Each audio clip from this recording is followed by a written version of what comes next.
ಮೊದಲ ದಿನದ ಕದನ ಅದೆಷ್ಟು ರುದ್ರ ಭಯಾನಕವಾಗಿತ್ತು ಅಂದ್ರೆ ಅಲ್ಲಿ ಅರ್ಜುನನಿಗಿಂತಲೂ ಹೆಚ್ಚು ಅಬ್ಬರಿಸಿದವನು ಅಭಿಮನ್ಯು. ಖುದ್ದು ಭೀಷ್ಮರೇ ಅವನ ಪರಾಕ್ರಮದ ಮುಂದೆ ಬೆವರೊಡೆದು ಹೋದ್ರು.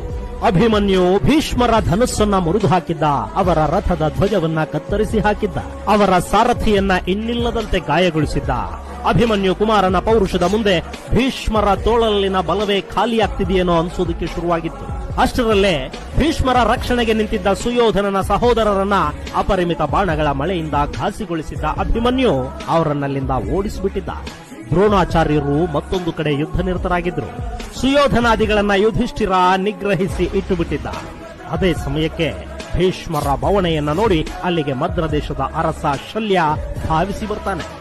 ಶಲ್ಯ ಮತ್ತವನ ಬೃಹತ್ ಸೇನೆ ಅಭಿಮನ್ಯುವನ್ನ ಎದುರಿಸೋದಕ್ಕೆ ನಿಂತಾಗ ಅವನ ಬೆಂಬಲಕ್ಕೆ ಬಂದವನು ವಿರಾಟ ದೇಶದ ರಾಜಕುಮಾರ ಉತ್ತರ ಕುಮಾರ. Download ShareChat.